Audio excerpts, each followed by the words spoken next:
बिस्मिल्लाहिर्रहमानिर्रहीम। अस्सलाम वालेकुम डियर स्टूडेंट्स, मैं हूं डॉक्टर बुशरा जबी।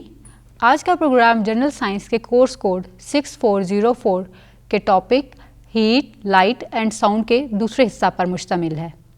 इसके पहले हिस्सा में हमने एनर्जी और उसकी मुख्तलिफ अक़साम के बारे में जाना और हीट के तारुफ़ किया। आज के इस प्रोग्राम में हम हीट, लाइट और साउंड एनर्जीज़ के बारे में जानेंगे। तो आइए आगाज़ करते हैं लेटेंट हीट से। कोई भी एनर्जी जब चेंज होती है, कोई भी फेज़ चेंज होती है, तो हमने शुरू के कुछ लेक्चर्स में फेज़ चेंजेस के बारे में देखा था कि सॉलिड लिक्विड में और लिक्विड गैस में चेंज होता है। तो इस दौरान उनकी फ़ेज़ चेंज होती है। अब ये जो फ़ेज़ चेंज होती है ये बुनियादी तौर पर उसके हीट एनर्जी चेंज होने से होती है, क्योंकि मालिक्यूल किस तरह से हरकत कर रहे हैं वो उसकी फ़ेज़ पे डिपेंड करता है। अगर आप इस डायग्राम में देखें तो यहाँ पे आपको आइस सॉलिड फॉर्म में नज़र आ रही है जो मेल्ट होके लिक्विड फॉर्म में चली जाएगी। यहाँ पे वाटर की एग्जांपल को हम देख रहे हैं कि सॉलिड फॉर्म में, आइस की फॉर्म में ये एग्जिस्ट करती है। जब हम इसको हीट एनर्जी यानी टेम्परेचर प्रोवाइड करते हैं तो at below zero it is totally solid. At this point this is called its melting point, यानी सॉलिड से लिक्विड फेज़ में चेंज के दौरान जितना टेम्परेचर चाहिए और जितनी हीट वो एब्जॉर्ब करता है वो उसका मेल्टिंग पॉइंट कहलाता है। इन अ सेम वे अगर हम इसको लगातार हीट करते जाएं तो ये लिक्विड क्या हो जाएगा, बॉयल करना स्टार्ट करेगा। तो at 100 degree centigrade usually water जो है वो बॉइलिंग स्टार्ट करता है और इसके जो सरफेस के जो वेपर्स हैं वो स्टीम में कन्वर्ट होना शुरू करते हैं। तो this is called it's boiling point. तो फेज़ चेंज के अंदर किसी भी चीज़ को अगर आपने सॉलिड से गैसियस फॉर्म में लेके जाना है तो सॉलिड से लिक्विड चेंज में हम यूजुअली उसका मेल्टिंग पॉइंट देखते हैं, और जब बॉइलिंग पॉइंट को अगर हम देखें तो वो उसके वेपर्स में कन्वर्ट होने की स्टेट है। और एनर्जी चेंज जो है वो इस हीट कंटेंट में चेंज होने की वजह से होता है, और हर एक लिक्विड की अपनी खसूसियत है। यहाँ पे तो हमने वाटर की एग्जांपल देखी है कि इसकी फेज़ चेंज हो रही है और उसका मेल्टिंग और बॉइलिंग पॉइंट है, लेकिन किसी भी और मटेरियल की अगर हम बात करें तो हर एक का अपना स्पेसिफिक मेल्टिंग और बॉइलिंग पॉइंट होता है जिसमें वो एक फेज़ से दूसरी फेज़ में चेंज होता है। अब वो एनर्जी जो इसको चेंज करने के लिए यूज़ होती है उसको हम लेटेंट एनर्जी कहते हैं।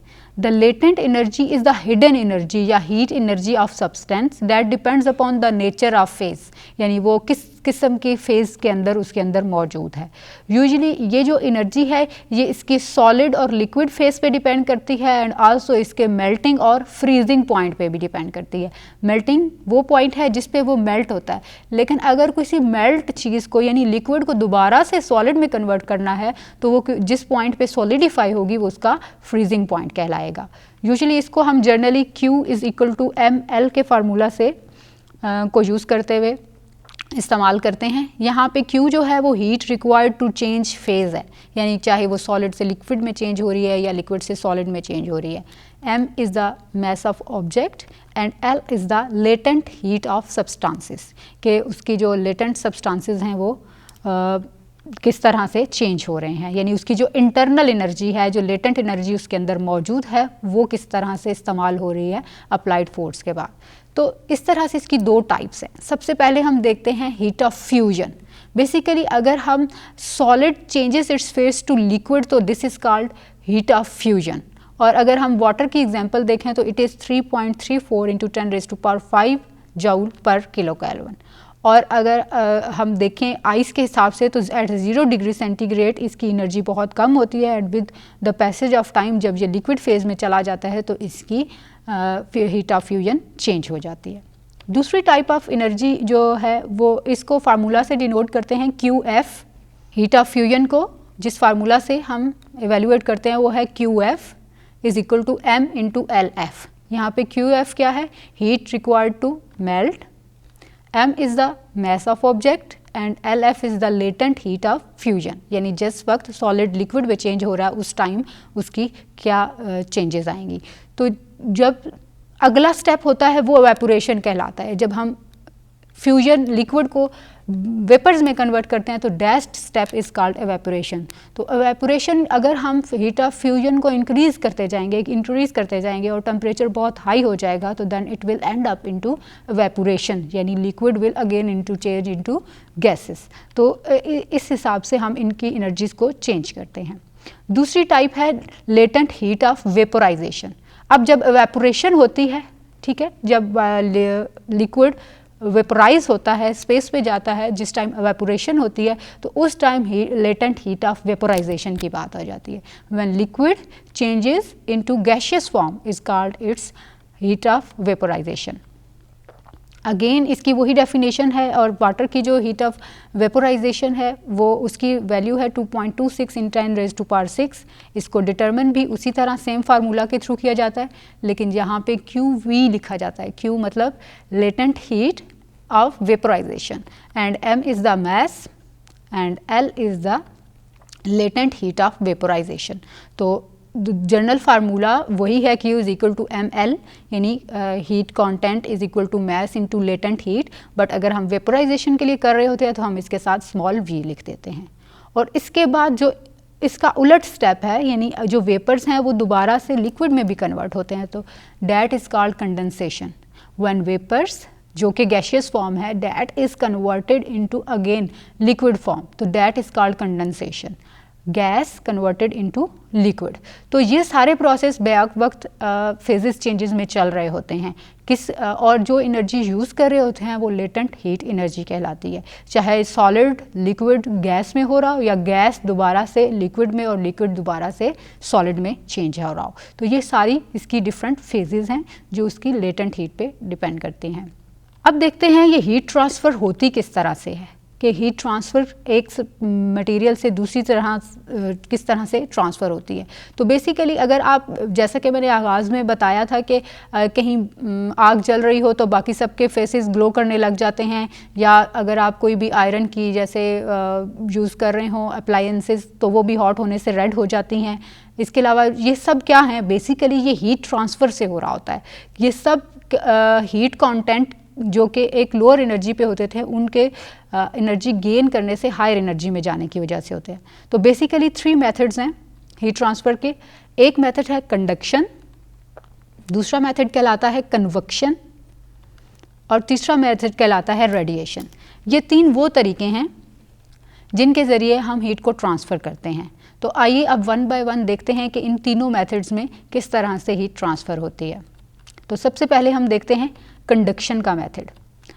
कंडक्शन एक ऐसा मेथड है जिसमें हीट कंडक्ट होती है, यानी पास थ्रू करती है उसके अंदर से। तो यूजुअली आपने एक लफ्ज़ सुना होगा कि ये चीज़ कंडक्टर है, ये नॉन कंडक्टर है। तो anything which can conduct heat, यानी एक पोर्शन से दूसरे पोर्शन तक हीट को ट्रांसफ़र कर सकती है, तो उसको हम कहते हैं कंडक्शन। दूसरा मेथड है convection. Convection is just like a current, यानी कि एक फॉर्म की शक्ल में या वेव्स की शक्ल में ट्रांसफ़र होना। जैसा कि रूम के अंदर आप एक जगह पे हीटर ऑन करते हैं जबकि रूम पूरा गर्म हो जाता है, कैसे होता है, वो कन्वेक्शन के मेथड से होता है कि अपने इर्द गिर्द वो वेव्स की शक्ल में ठंडी हवाओं को गर्म हवाओं में बदलता है और वो हवाएं आहिस्ता आहिस्ता पूरे कमरे के अंदर घूमती जाती हैं और आपका पूरा रूम गर्म हो जाता है। तो ये क्या है, हुई तो इस मेथड में भी क्या है, हीट ट्रांसफ़र, लेकिन डायरेक्ट कांटेक्ट नहीं था इन्वायरमेंट से, बल्कि इर्द गिर्द वेव्स के थ्रू ये ट्रांसफ़र हुई। और तीसरा मेथड है रेडिएशन। रेडिएशन की तो बेस्ट एग्जांपल सूरज की लाइट है। जो आप हरारत फेस करते हैं, आप कॉन्स्टेंटली सूरज की रोशनी में बैठें तो भी हरारत आपके अंदर एब्जॉर्ब हो जाती है, किसके through, via radiations. Radiation are basically vibrating waves, वो वाइब्रेट करते हुए एक मटेरियल से दूसरे मटेरियल में पास ऑन करते हुए ट्रांसफ़र करती है। और यही रेडिएशन है जिसकी वजह से जब बोन फायर हो रहा हो या किसी जगह आग लगी हो तो उसके इर्द गिर्द मौजूद लोगों के फेस ग्लो करने लगते हैं, रेड हो जाते हैं, क्योंकि वो रेडिएशन के थ्रू हीट ट्रांसफ़र हो जाती है from one source to on their faces. अब हम देखते हैं कि इस हीट को मेजर किस तरह से कर सकते हैं, कि टेम्परेचर को किस तरह से मेजर करते हैं या इसके हीट कंटेंट को किस तरह से मेजर करते हैं। तो हीट या thermal energy is usually amount of energy that is transferred between A system and it's environment. अगर हम इस साइंटिस्ट के हिसाब से देखें तो पहले डायरेक्टली ऐसा कोई ख़ास मेथड या यूनिट नहीं यूज़ की जाती थी हीट को मेजर करने की, लेकिन अब जो वाइडली यूज़ किया जाता था पहले मेथड वो था कैलोरीज़ में, फिर इसको जॉल्स के फॉर्म में यूज़ करने लगे, क्योंकि ये एनर्जी है ना, in the form of calories भी हम इसको मेजर कर सकते थे और जॉल में भी कर सकते थे। लेकिन जब हमने क्वांटिटेटिव की बात करनी है तो 1 calorie is equal to 4.186 joule, ठीक है, ये आपने याद रखना है कि calories 1 calorie is not equal to 1 joule but it is equal to 4.186 joule. तो अब जो रिसेंट मेथड्स हैं टेम्परेचर को मेजर करने के स्केल्स हैं वो हैं फ़ारेनहाइट एंड डिग्री सेंटीग्रेड। ये फ़ारेनहाइट या डिग्री सेंटीग्रेड में यूजुअली टेम्परेचर को मेजर किया जाता है। मोस्ट जो कॉमन मेथड है वो बैरोमीट्रिक मेथड है, यानी आप मरकरी के पारा के अंदर की एक्सपेंशन को नोट करते हैं और टेम्परेचर को स्टडी करते हैं, यूजुअली चाहे वो उसका बॉइलिंग पॉइंट है या मेल्टिंग पॉइंट है, और दोनों यूनिट्स को ही यूज़ किया जाता है। फ़ारेनहाइट को यूजुअली आप इसकी देखें तो 12 डिग्रीज़ होती हैं वाटर का boiling point, while the Celsius के ऊपर अगर आप मेजर करें तो ये 100 डिग्री सेंटीग्रेड होता है। तो ये दोनों यूनिट्स के अलावा जो तीसरी यूनिट यूज़ की जाती है मेजर करने के लिए वो है केल्विन स्केल। इसमें भी हम यूजुअली सेल्सियस को केल्विन में कन्वर्ट कर सकते हैं। अगर इसका मतलब है कि 3 यूनिट्स हैं, फ़ारेनहाइट, सेल्सियस और केल्विन, इन तीनों के थ्रू हम मेजर कर सकते हैं। लेकिन इनकी इंटरेस्टिंग बात यह है कि हर एक मेजरमेंट के मेथड को दूसरे में फार्मूलाज के थ्रू कन्वर्ट किया जा सकता है, यानी फ़ारेनहाइट को भी आप सेल्सियस में कन्वर्ट कर सकते हैं, सेल्सियस को भी आप केल्विन में कन्वर्ट कर सकते हैं। तो इन दिस वे जो भी आपकी डिजिट की वैल्यू आपके बैरोमीटर के थ्रू आपके थर्मामीटर के ऊपर वैल्यू आती है वो डिपेंड करती है कि वो किस स्केल पे मेजर किया जा रहा है, किस डिग्री पे मेजर किया जा रहा है, और फिर उसी के हिसाब से इसकी एवेल्युएशन की जाती है। अब हम चलते हैं इस यूनिट के दूसरे मेन टॉपिक के बारे में जानने के लिए, विच इज़ लाइट, रोशनी। आपके इर्द गिर्द ये सारी चीज़ें जो मौजूद हैं ये रोशनी की मरहून मिन्नत है। हम जो देख सकते हैं ये भी इसी लाइट की बदौलत है। हम लाइट में हमारी विजुअल सेंसेस काम करती हैं, in dark we can't see. तो ये लाइट भी एक एनर्जी है जिसकी प्रेजेंस में हम डिफरेंट काम करते हैं। सबसे पहले आइंस्टाइन ने ये पेपर पब्लिश किया था कि लाइट जो है वो क्वांटा की फॉर्म में यानी पैकेट्स की फॉर्म में मेजर करती है, और उसके बाद उसने कहा कि ये उसकी फ्रीक्वेंसी और उसकी इलेक्ट्रोमैग्नेटिक वेव्स पे डिपेंड करता है कि वो किस तरह से मूव करेगी। And according to him E is equal to HF।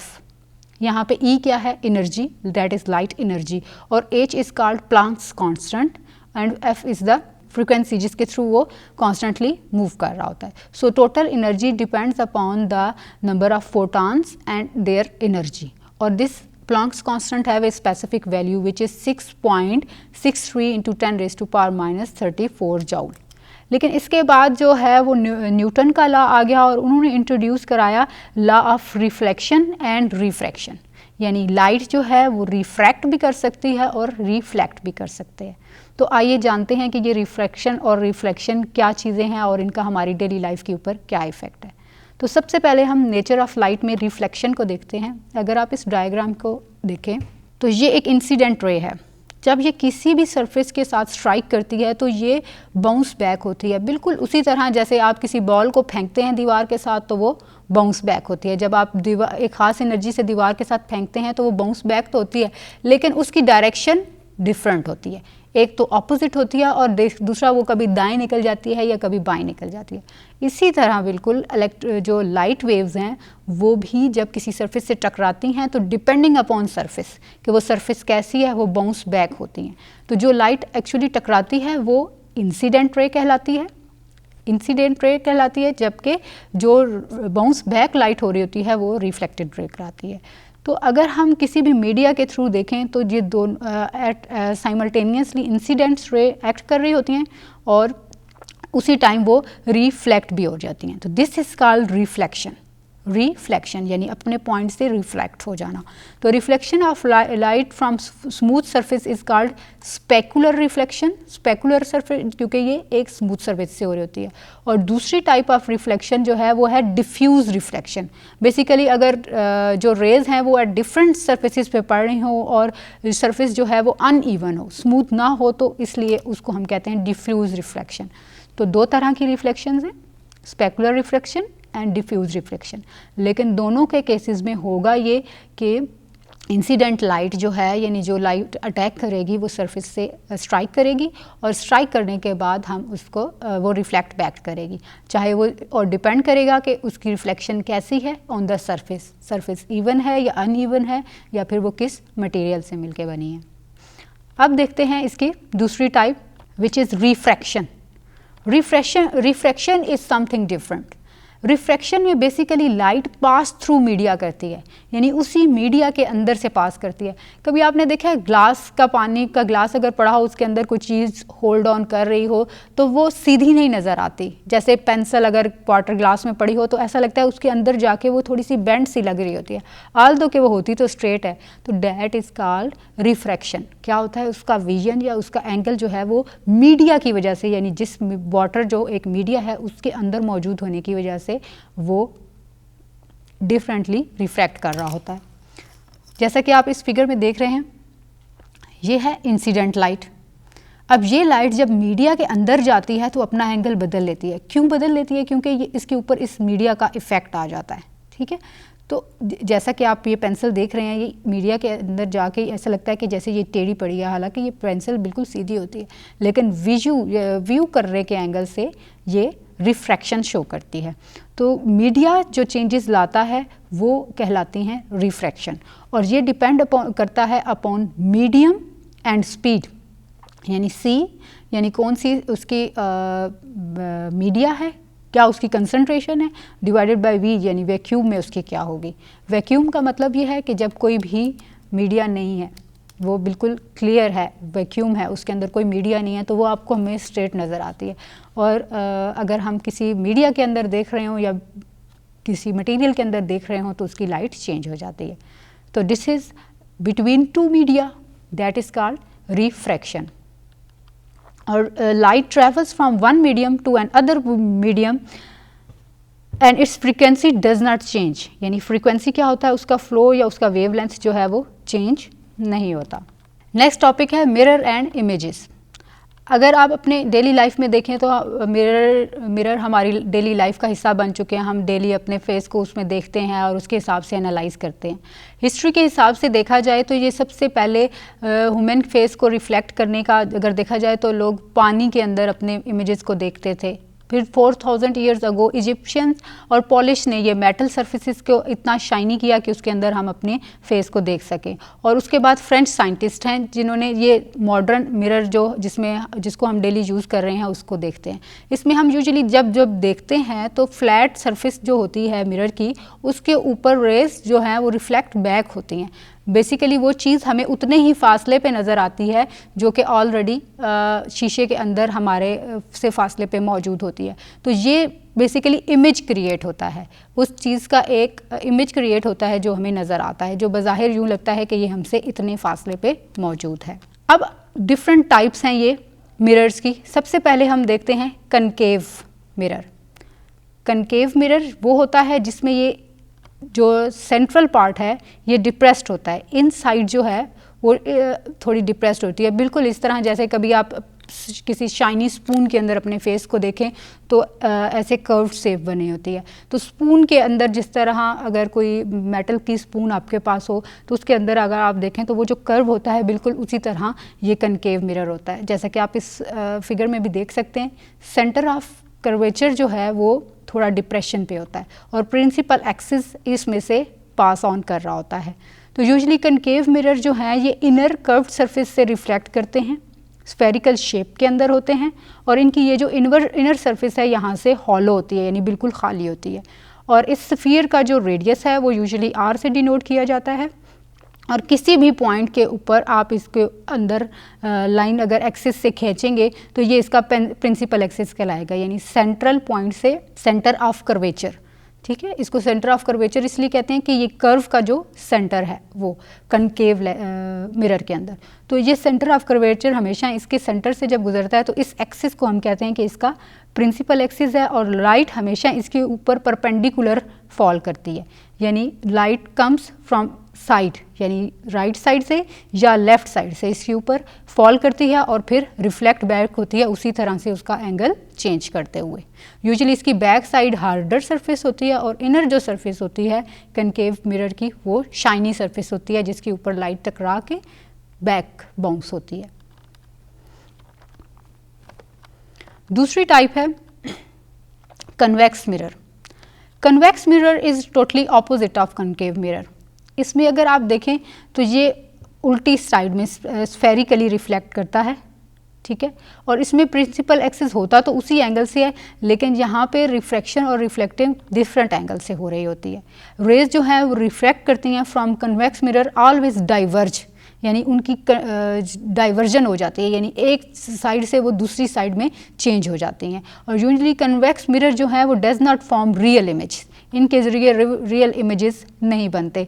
जैसे कोई डायग्राम बनानी हो या किसी फोकल पॉइंट के ऊपर आपने उसकी चेंजेस देखने हों कि किसी पॉइंट के ऊपर, अब यहाँ पे इस डायग्राम में आपको 3 फोकल पॉइंट नज़र आ रहे हैं, एक वो जो सरफेस के ऊपर है और 2 वो जो उसकी बैक पे हैं। लेकिन अगर आप देखें तो इसकी हार्ड सरफेस ये वाली कर्व सरफेस है और इसका जो फ्रंट है ये शाइनी सरफेस है जो लाइट को रिफ्रैक्ट बैक कर रहा होता है।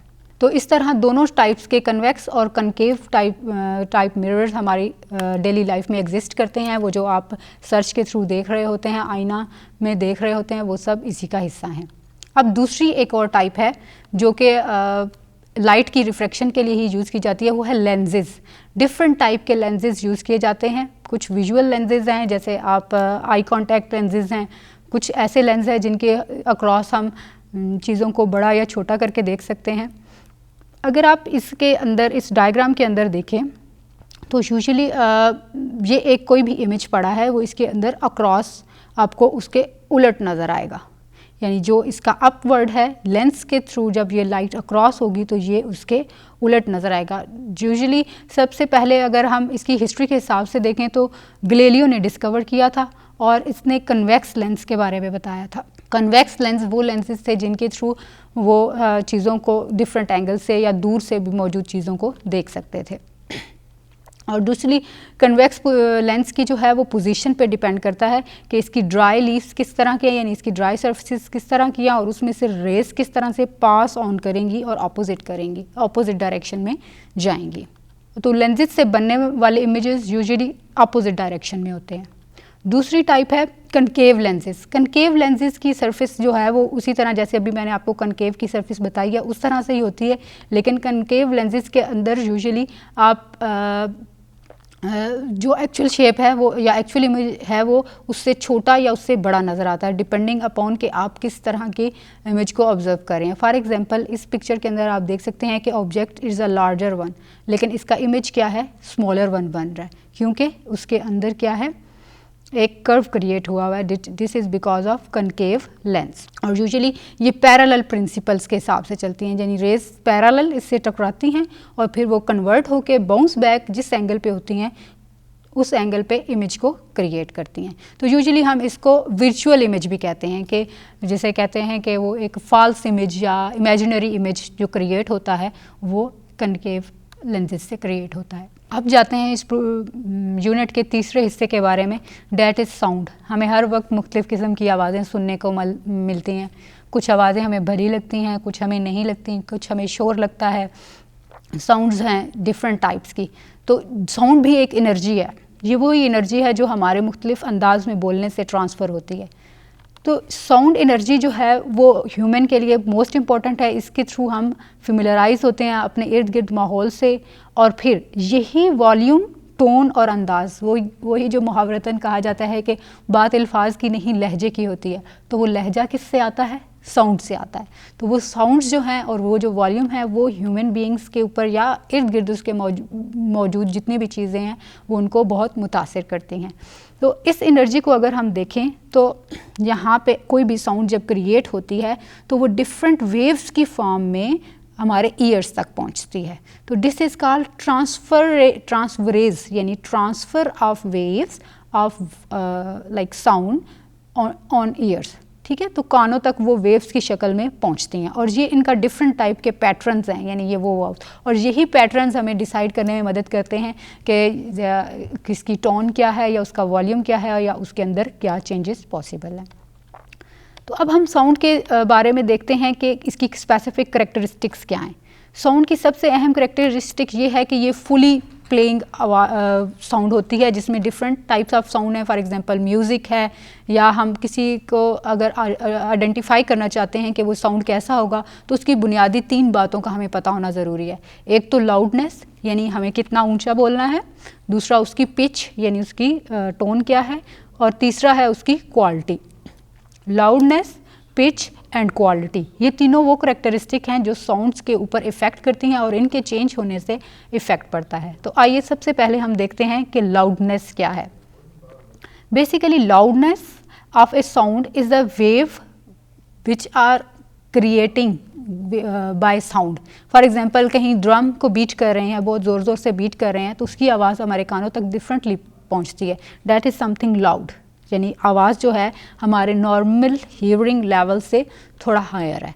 दूसरी साइड पे अगर आप एक सॉफ्ट टोन में क्यों म्यूज़िक सुन रहे हैं तो वो है। अब अगर वही म्यूज़िक आप सॉफ्ट वॉल्यूम में सुन रहे हैं या हायर वॉल्यूम में सुन रहे हैं तो उसका इफ़ेक्ट डिफरेंट आएगा। तो दिस इज़ कॉल्ड लाउडनेस, यानी एक ख़ास हद के बाद उस आवाज़ का बढ़ जाना और वो वेव्स कितनी फ्रिक्वेंटली आपके कानों तक पहुंच रही हैं उसके बारे में मालूमात को हम लाउडनेस की हेडिंग में देखते हैं।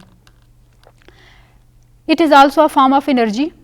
लाउडनेस बेसिकली वॉल्यूम के इंक्रीज़ या डिक्रीज़ होने से चेंज होती है और फिर ये इंक्रीज़ या डिक्रीज़ जो है वो डिस्टेंस से भी बदलता है। फॉर एग्जांपल दूर के ढोल सुहाने, यानी वही ड्रम जो बीट आपके नियर बाय हो रहा हो तो वो लाउडनेस है, लेकिन दैट इज़ फॉर अवे तो वो लाउडनेस क्या हो जाती है, रिड्यूस हो जाती है। So loudness is affected by distance, यानी डिस्टेंस जो है वो जितना ज़्यादा होगा लाउडनेस उतनी कम होती जाएगी और डिस्टेंस अगर जितना कम होगा लाउडनेस उतनी बढ़ती जाएगी। तो ये एक ऐसी करेक्टरिस्टिक है जो हमारे ईयर्स को इफ़ेक्ट करती है। साउंड की दूसरी करेक्टरिस्टिक है pitch. Pitch basically ocean of waves है, यानी किस तरह से वेव्स रिलीज़ हो रही हैं किसी एक साउंड क्रिएटिंग पॉइंट से और हीयरिंग पॉइंट तक जा रही हैं। बेसिकली अगर हम पिच की डेफिनेशन को देखें तो it is a characteristic which is determined bye frequency and the number of waves that passes through that point, यानी कितनी वेव्स एक पॉइंट में से गुजर रही हैं, यानी number of waves per unit time, कि पर सेकेंड वो वाइब्रेशंस या वेव्स जो हैं वो एक जगह से किस स्पीड से गुजर रही हैं उसके ऊपर पिच डिपेंड करती है। पिच हाई भी हो सकती है और पिच लो भी हो सकती है depending upon these number of waves which are passing through some point, या एक मीडिया के थ्रू किस तरह से वो गुजर के जा रही हैं। अब ये पिच और लाउडनेस दोनों क्वालिटी ऑफ साउंड पे डिपेंड करती हैं। जो क्वालिटी है that depends upon, quality of sound always depend upon pitch as well as its strength या इसकी लाउडनेस पे। तो अगर हम लाउडनेस और पिच दोनों को साथ लेके चलें तो क्वालिटी ऑफ जो है वो डिपेंड करेगी शेप पे, कि किस तरह की शेप ऑफ साउंड क्रिएट हो रही है। अब वो शेप क्या है, बेसिकली ये वेव्स ऑफ साउंड हैं जो कि मीडिया में से ट्रांसफ़र हो रही हैं, विच इज़ कॉल्ड ओवरटोन्स, यानी कि अगर वो एक ख़ास लिमिट से बढ़ रही हैं और can be demonstrated by simple experiment. आप किसी भी चीज़ के हियरिंग एक्सपेरिमेंट जो स्पेशली छोटे बच्चों के ईयर्स के टेस्ट वगैरह किए जाते हैं उनके ज़रिए भी यही मेथोडोलॉजी यूज़ की जाती है कि नंबर ऑफ़ वेव्स या साउंड्स को क्रिएट करके चेक किया जाता है कि वो किस क्वालिटी की साउंड को हियर कर सकते हैं या उनमें हियरिंग प्रॉब्लम्स हैं या नहीं हैं। अब आ जाते हैं इसके ईयर के स्ट्रक्चर के बारे में। देखें, ये अगर आप ह्यूमन ईयर का स्ट्रक्चर देखें तो ये स्पेसिफिकली बनाया ही इस तरह से गया है कि हम इसको अंदर साउंड को हियर कर सकें, यानी जो वाइब्रेशंस हमारे कान के अंदर आ जाती हैं वो कलेक्ट होती हैं through in a form of waves और एक प्रेशर क्रिएट करती हैं, और ये जो प्रेशर ईयर की इस कॉर्नर पे क्रिएट होता है वो इलेक्ट्रिकल सिग्नल पहुंचाती हैं। ये इलेक्ट्रिकल सिग्नल जो है वो आगे कान के अंदर ट्रांसफ़र होता है, जो बेसिकली 3 पार्ट्स पे मुश्तमिल है। एक है आउटर ईयर, फिर है मिडल ईयर एंड एंड पे आ जाता है इनर ईयर। तो आवाज़ पहले आउटर ईयर में एंटर होती है, प्रोसेस होके मिडल ईयर और इनर ईयर तक जाती है। आउटर ईयर यूजुअली ये ईयर कैनाल पे मुश्तमिल होता है जो कि एक ओपनिंग है या एटमॉस्फेयर के साथ ओपन होता है, which terminates all into eardrum. यहाँ पे हम ईयर ड्रम को देख सकते हैं। फिर आ जाता है मिडल ईयर, यहाँ पे ये पिंक कलर का जो आपको नज़र आ रहा है ये सारा है मिडल ईयर, और मिडल ईयर के अंदर से साउंड जो है वो प्रोसेस होती हैं और फिर ये इनर ईयर की तरफ जाती हैं और उसके मुताबिक हम डिफरेंट एक्शंस को परफॉर्म करते हैं। Sound waves travel from canal, यानी आउटर ईयर ड्रम से ये इनर ईयर ड्रम की तरफ जाती हैं, वाइब्रेशंस क्रिएट करती हैं और फिर ये आउटर फेस के अंदर इसको पुश कर देती हैं। तो अगर हम देखा जाए तो इस ईयर के बैरूनी हिस्से में 3 स्मॉल बोन्स भी बनी होती हैं जो कि मिडल ईयर के साथ जुड़ी होती हैं। तो because of their shape they are called hammer, anvil and stirrup. तो ये ईयर का स्ट्रक्चर है जो डिफरेंट साउंड्स की एनर्जी को कन्वर्ट करके हमें सुनने और समझने में मददगार साबित होता है। तो इसके साथ ही आज के टॉपिक्स को कंक्लूड करते हैं। आज के प्रोग्राम में हमने हीट के बारे में जाना, फिर उसके बाद हमने लाइट और उसकी डिफरेंट फॉर्म्स, उसकी एनर्जी किस तरह से लाइट इफ़ेक्ट करती है, कन्वेक्स और कनकेव लेंस क्या होते हैं, इनके बारे में जाना। और उसके बाद हमने दूसरी एनर्जी के बारे में, तीसरी एनर्जी यानी पहले हमने हीट, फिर लाइट और तीसरी एनर्जी की फॉर्म थी साउंड, उसके बारे में जाना और ईयर के स्ट्रक्चर को देखा कि उसको किस तरह से साउंड्स को प्रोसेस करके हमें सुनने और समझने में मदद देता है। इसके साथ ही आज के प्रोग्राम का इख्तिताम होता है। मिलते हैं किसी नए टॉपिक और नए प्रोग्राम में। अल्लाह हाफिज़।